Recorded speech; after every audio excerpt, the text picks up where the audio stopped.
CBSE practical examination 2025 की exam date जो है 1 जनवरी से 14 फरवरी 2025 तक है। इस बीच जो है आपका प्रैक्टिकल एग्जामिनेशन कंडक्ट होगा। तो प्रैक्टिकल रिलेटेड जितने भी आपके केमिस्ट्री से क्वेश्चन होंगे और आपको क्या करना होगा उस दिन एग्जामिनेशन में, वो सब हम इस वीडियो में कवर करेंगे। तो ध्यान से देखिए, पहले हम सिलेबस देखते हैं क्या करना होता है। तो देखिए, केमिस्ट्री के लिए जो प्रैक्टिकल होता है, जो एक्सपेरिमेंट है, वो 2 टाइप का होता है। फर्स्ट होता है आपका क्वांटिटेटिव। तो एक्सपेरिमेंट जो है वो 2 टाइप के होते हैं। फर्स्ट होता है क्वांटिटेटिव, सेकंड होता है क्वालिटेटिव। अब क्वांटिटेटिव में आपको क्या करना है, मतलब क्वांटिटी को जो है आपको डिटरमाइन करना होता है। तो इसमें आपका क्या होता है, टाइट्रेशन।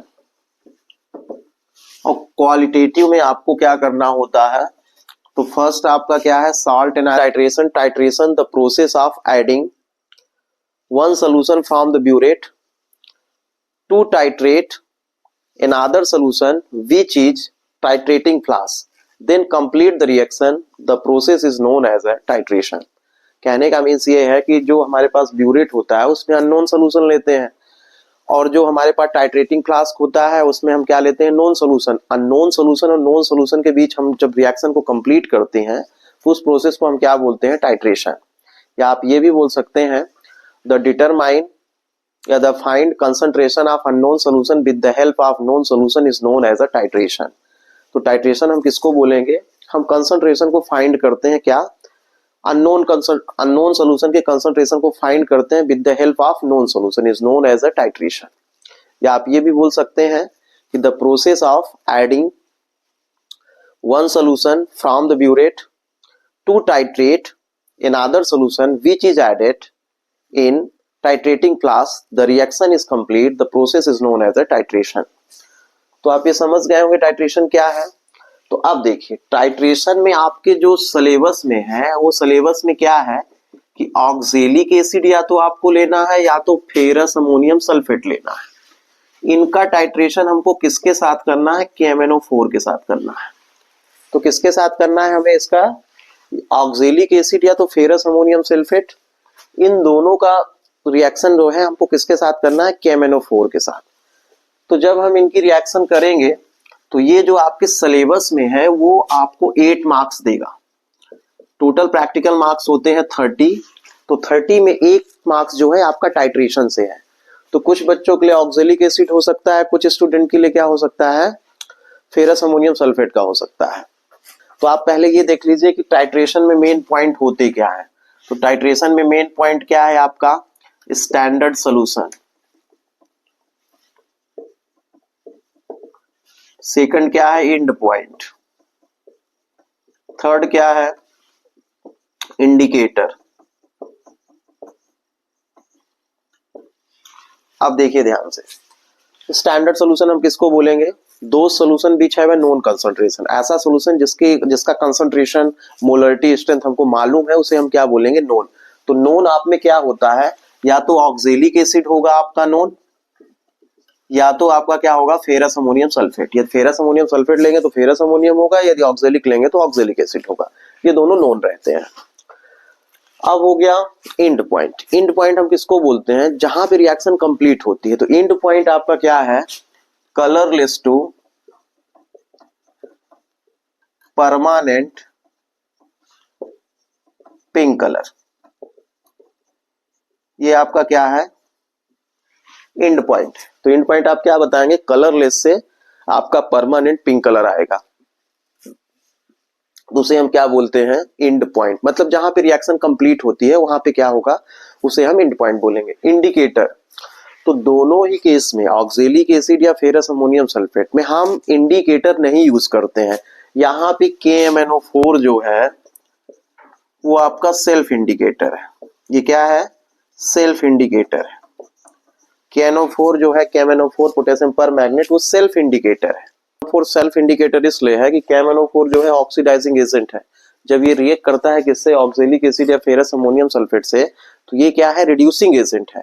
जब ये रिएक्ट करता है तो ये रिड्यूसिंग एजेंट ऑक्जेलिक एसिड और फेरस अमोनियम सल्फेट जो है वो क्या हो जाते हैं, ऑक्सीडाइज हो जाते हैं। ये KMnO4 एक्सेस में रहता है तो वो डिकम्पोज नहीं हो पाता है, तो इसलिए जो KMnO4 है वो क्या है आपका सेल्फ इंडिकेटर है। तो स्टैंडर्ड सोल्यूशन, दो solution which have a known concentration is known as a standard.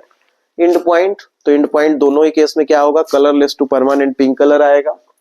Indicator हम किसको बोलेंगे, इंडिकेटर का मतलब है जो हेल्प करता है रिएक्शन में। तो यहाँ पे KMnO4 जो है सेल्फ इंडिकेटर है। रीजन है कि KMnO4 जो है ऑक्सीडाइजिंग एजेंट है और oxalic acid and ferrous ammonium sulphate जो है रिड्यूसिंग एजेंट है। जब दोनों आपस में रिएक्ट करते हैं तो ये रिड्यूसिंग एजेंट को क्या कर देता है, ऑक्सीडाइज कर देता है। और यदि KMnO4 हम एक्सेस में लेते हैं तो वो कंप्लीटली डिकम्पोज नहीं हो पाता है। तो ये आपका क्या था, टाइट्रेशन था। तो टाइट्रेशन आप कर सकते हैं, इजी है। फिर इसके बाद हम आते हैं क्या, इसमें एक होता है कि how to prepare standard solution, कैसे आप स्टैंडर्ड सोल्यूशन बनाएंगे। तो स्टैंडर्ड सोल्यूशन बनाने के लिए आपको मोलरिटी, यदि मोलरिटी पूछेगा m/20 या m/50 m/30, तो आपको उसका मोलरिटी गिवन होगा कि m/20 है तो कितना होगा। तो आपको क्या करना है, उसका वेट जो है मेजर करना है। फार्मूला किससे आप कर लेंगे, तो जैसे मोलरिटी के लिए आपको फार्मूला कैलकुलेट है, आपको मालूम होना चाहिए m इक्वल टू क्या होता है, W2 अपान M2 इंटू कितना 1000 अपान जितने ml में वॉल्यूम ऑफ सोल्यूशन यहाँ पे होगा। तो वॉल्यूम आप जितना भी लेंगे, तो 250 बनाना है कि 500 में बनाना है, तो उस हिसाब से आप कर लेंगे। जैसे आपको m/20 करना है, m/20 फेरस अमोनियम सल्फेट बनाना है, तो इसके लिए आपको वेट करना होगा 4.9 ग्राम को और डिसॉल्व करना होगा किसमें, 250 ml वाटर में। तो आपका स्टैंडर्ड सोल्यूशन बन जाएगा।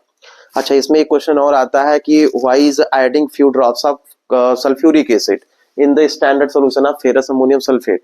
तो रीजन आप ये बताएंगे कि prevent the hydrolysis of ferrous ammonium sulphate. तो H2SO4 को हम लोग ऐड इसलिए करते हैं को प्रिवेंट करता है क्या, hydrolysis of ferrous ammonium sulphate को।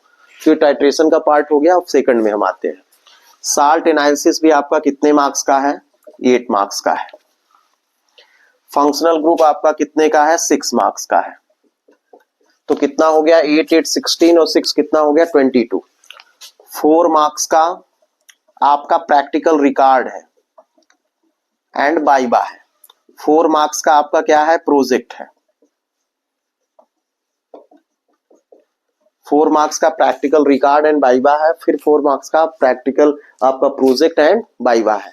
तो ये 8 हो गया और 22, तो आपका 30 हो गया। तो आपको कॉपी में जो राइट करना होता है, टाइट्रेशन होता है फर्स्ट, सेकंड क्या होता है, साल्ट एनालिसिस। साल्ट एनालिसिस में आपको cation and anion, इन दोनों को आइडेंटिफाई करना होता है। तो जैसे आपको आइडेंटिफाई करना है NH4 positive cat ion, carbonate आपका क्या होगा, एन आयन। Pb2 पॉजिटिव आपका क्या है, कैट आयन। SO4 2 नेगेटिव आपका क्या है, एन आयन हो गया, या NO3 माइनस नाइट्रेट। तो cation and anion को आपको क्या करना होता है, आइडेंटिफाई करना होता है। तो आप इसे कर सकते हैं। फंक्शनल ग्रुप, ये आपके सिलेबस में थ्योरी में भी है और आपके प्रैक्टिकल में भी है। तो फंक्शनल ग्रुप को आइडेंटिफाई करना है। तो जैसे एल्कोहल है, जैसे कोई लिक्विड गिवन कर दिया गया और बोला गया कि आपको identify the functional group given unknown organic compound, तो आप इसमें एल्कोहल कर सकते हैं। फिनॉल है, एल्डिहाइड है, alcohol, phenol, aldehyde, carboxylic acid, amine, ketone, ये आपका क्या है, फंक्शनल ग्रुप है। तो ये थ्योरी वाले भी पार्ट में है, तो आप इसे सीरियस होके पढ़िए क्योंकि ये आपका थ्योरी भी है। तो जैसे अब मान लीजिए एमाइन का टेस्ट करना है, तो आप उसके लिए एक फेमस रिएक्शन है कार्बिल एमाइन रिएक्शन, आप उसके लिए कर सकते हैं। कीटोन के लिए है, तो कीटोन आप कैसे जानेंगे कार्बोनिल कंपाउंड है, तो उसके लिए हम लोग 2,4-DNP रीजेंट यूज करेंगे। फिर आपको कीटोन के लिए है, तो कीटोन के लिए हम लोग और क्या कर सकते हैं, कीटोन के लिए आइडोफॉर्म टेस्ट कर सकते हैं हम लोग। एल्डिहाइड है, एल्डिहाइड को कैसे डिस्टिंग्विश करेंगे या आइडेंटिफाई करेंगे, तो एल्डिहाइड के लिए भी हम लोग क्या यूज कर सकते हैं, सिर्फ रीजेंट यूज कर सकते हैं।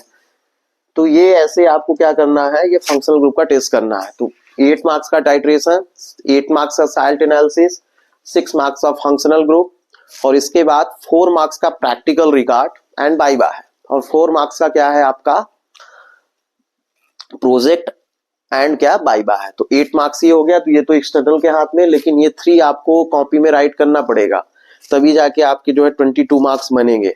और फिर जो है ये 4 जब प्रैक्टिकल रिकॉर्ड आपसे बाइबा बनेगा तो आपका क्या हो जाएगा, कंप्लीट मार्क्स हो जाएगा।